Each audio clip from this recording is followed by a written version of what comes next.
lots to see, lots of rocks. We captured this in particular on a tourist boat, funnily enough. We had photographers actually go round each of these rocks and capture hundreds of photos for photogrammetry. If Chris looks to the left, you can actually see some of the, that's the right.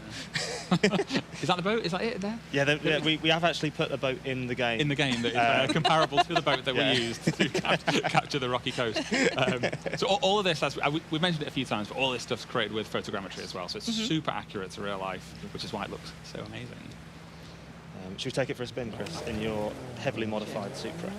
In its natural environment on the beach? Yeah. Yes, absolutely. So how do you actually go about making this area for the game then? What are the fundamental elements of the rocky coast? So if you want to go left here, actually, Chris, we can go past some more rocks up close. So we basically we work out how we want to make it drivable, where we want the car to go, and what's most fun for the player to explore. And then, like we said, we put a lot of photographers in a boat. They took loads of photos of rocks, and then the team recreated that as realistically as possible. Yeah. And then that gave us our rocky coast. It wasn't as easy as that. There was much simplified it a bit. There were some geniuses behind the scenes pulling it all together. Some of the cool features, which are a little bit further up from the coast over there, are like hotels, golf clubs. It's like a really pristine, beautiful holiday location. Yeah. And so now we're actually heading into the sand, the sandy desert. There's big, massive sand dunes to go drive around on. It also actually connects, goes straight and dissolves into the ocean, which is really cool. Okay. If you go, swing a right in here, and we can actually go into some of the sand dunes. That's stunning. So we're actually, it's actually an autumn season, which is our stormy season. We're at a nice, foggy, or atmospheric morning. And I think the lighting's quite cool because it kind of helps show off just how soft that sand is. It does. It looks really, really fine. You can really go in there and, deform around in it and kick up loads of sand. Probably not the best thing to do in this car, though. We'll stick on the tarmac. Still have a go, though. As you call out the tarmac, this is an area of the world where there are just these really long, sweeping roads as well. It's the perfect place when you've got hypercar and you just want to get up to the absolute max on the rev limiter. This is the place to go. This looks less like a sandy desert. Are we still in it? Is this another feature of a sandy desert? So this is Chris has gone a little bit off the agreed path here. We'll come back to that area in a moment. We're actually going into a gypsum desert now. Oh, I see. It's this really fine mineral that's like diamond white. I think it's carcinogenic, isn't it? Yeah, probably best not to go there in real life. But in a video game, you are protected from any ill health effects. All tourism to be done within Forza Horizon 5 then. Yeah, it looks great in different times of day as well. It just picks up all that different coloured light coming through the sunlight, so you get all those beautiful reds at sunset and then blues in the morning. This just looks like the best place to go racing. Are there any races that are actually found up around here? Of course, yes, there are. Yeah. There's a lot of really awesome off-road trails through here as well, really long point-to-points. And I think Chris is about to show us another cool racing environment as well. If we hang on. So left at that tree. You can kind of already get a sneak peek of it on the mini-map. If you resist the urge to jump off the edge, we can just go to the very edge and then just peek over at the Baja circuit. Oh, look at that. Just look over the edge. And yeah, that looks fun. There's some really great routes around that, in and around it as well. That was also actually recreated from photos. Our team actually went and found some satellite data of, recreated the roads and how they look and how the sand actually changes colour, which is so cool. Which is really cool as well. We'll take a closer look at that in a future stream, I think. Now we have left the gypsum desert and very much in the living desert. Here we go. So what's this then? What is the living desert for those people who might not be familiar with that term? So this is based on the Baja California desert.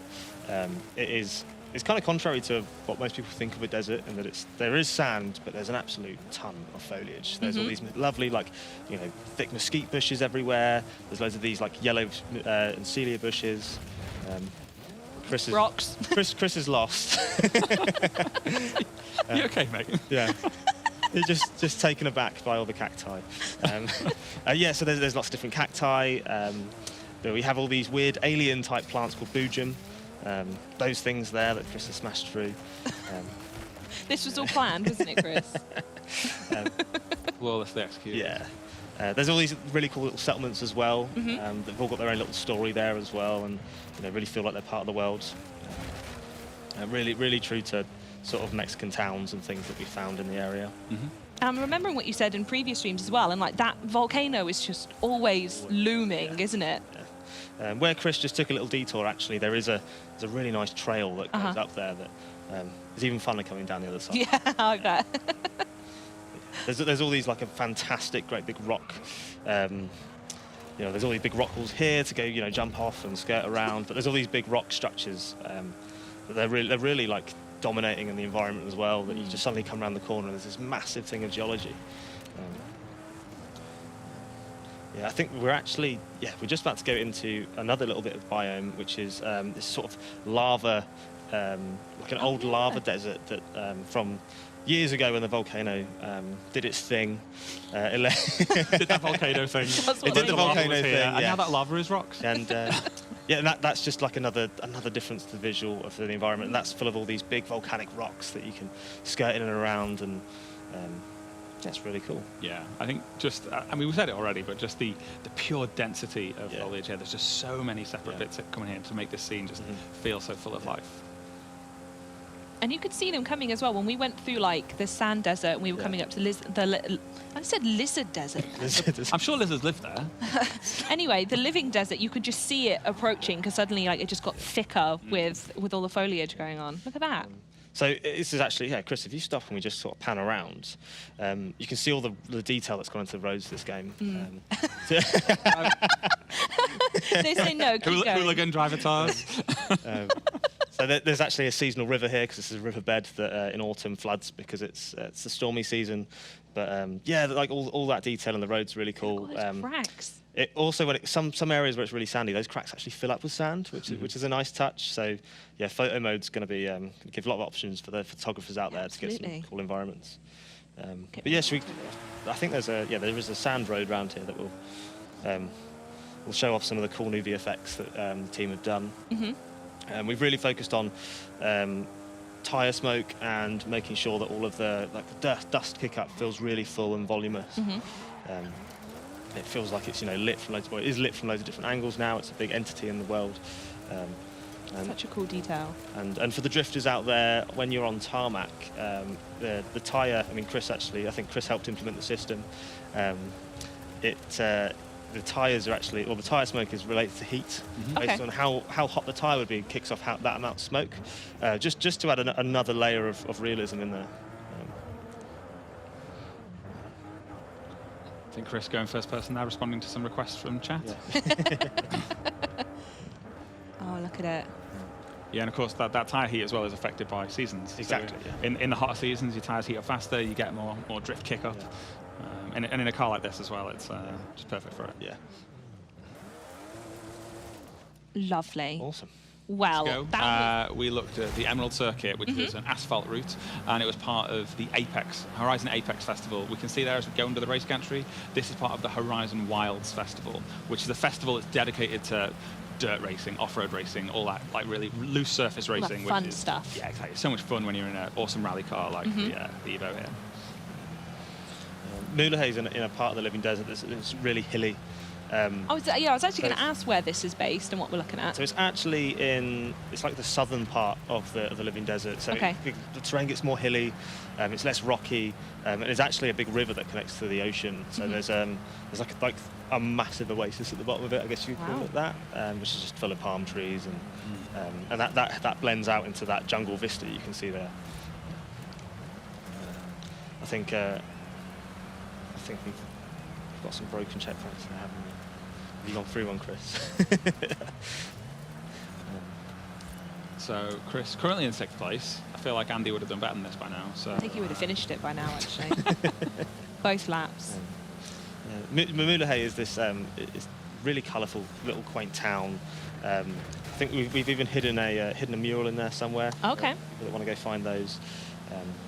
And one of the things we really wanted to try and maintain that we saw from the reference was all these cables that kind of hung across the road with all this lovely bunting. So we've gone some good technical lengths with the technical wizards at PG to make sure that we can get that to work. Yeah, it's a town that you spend a little bit of time here in the early part of the game. It just has so much charm and character. It just feels like real Mexico. Like I don't think it's not necessarily. It is a beautiful place. You could go on holiday there. This is like, I think, where what Mexicans would think of as like the kind of places. Okay, they would authentic. Yeah. Every single house has got its own little charm. It's slightly different. I remember you saying on a previous stream that obviously all the houses are all really colourful because they're intended to be as such. I just think that's such a lovely touch. There's this amazing orange one here, and there's like a pink one, like just opposite it. That's it's just really pretty. Yeah, the pink one opposite that the player may get the opportunity to live in at some point. Yeah, that could be one of your homes. Oh. But we didn't show it, so I guess that remains a mystery for a future show. So, Chris keeps hitting those broken checkpoints. Broken checkpoints, Chris. It's a bit where I stop focusing on the stream and just focus on this now. He's willingly shown a broken bit of the game just to get into first place.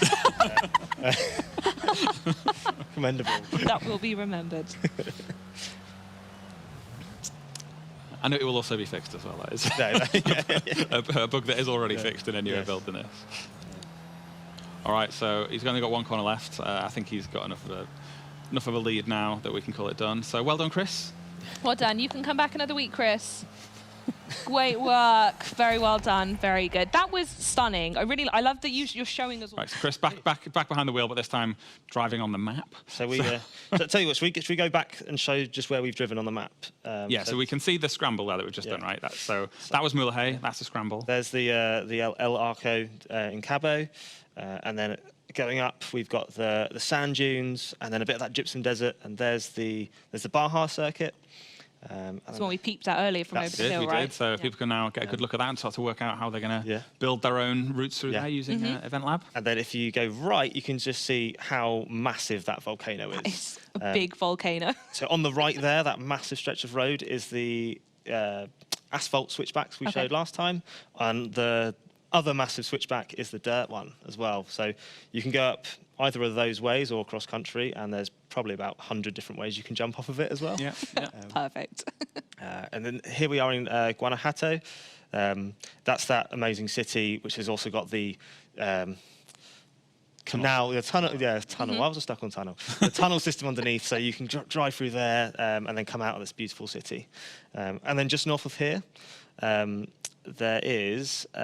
It's the canyon. It's the canyon. We were just talking about this with the train. So I don't think you can make out the train track on the map there, but the train basically runs full length of the canyon. There's another awesome drift road there as well that takes you down into the canyon. The canyon is, I think it's 2/3 of the length of the map as well. So wow. Okay.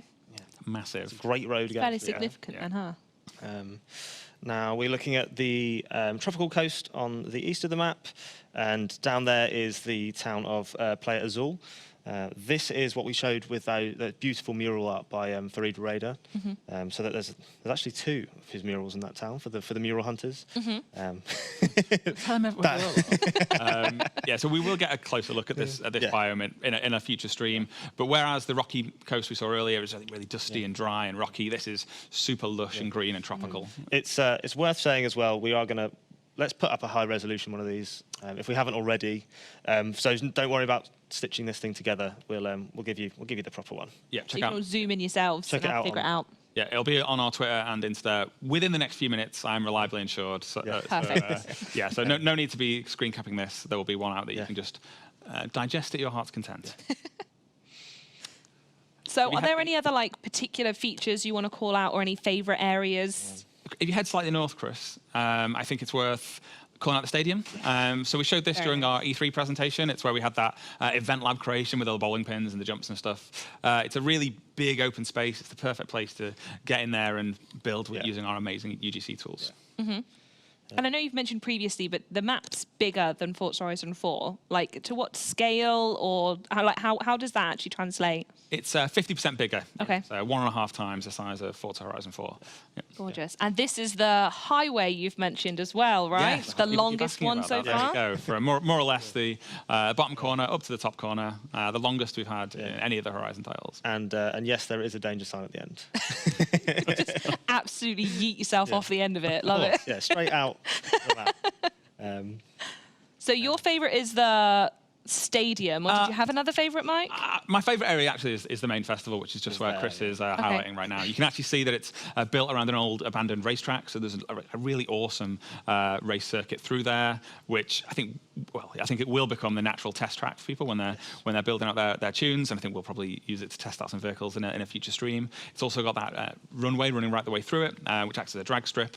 And in the centre of the festival, that main bit there, where you can just see that runway intersecting. This is amazing artwork that's painted down onto the floor as well. It's like a really beautiful area to go and explore. Gorgeous. What about you, Connor? Where's your favourite?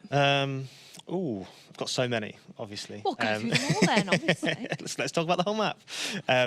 Yeah, Chris, tell you what, let's look at the jungle. So what we showed off. Actually, I tell you what, I've just been reliably informed that the image is now on Twitter. It is, okay. So if you want to go find these areas at the same time we're talking, that could be a fun little, like, a bit to do. Anyway, you were saying. I was trying to think of a really clever word and it escaped me, so I just said bit.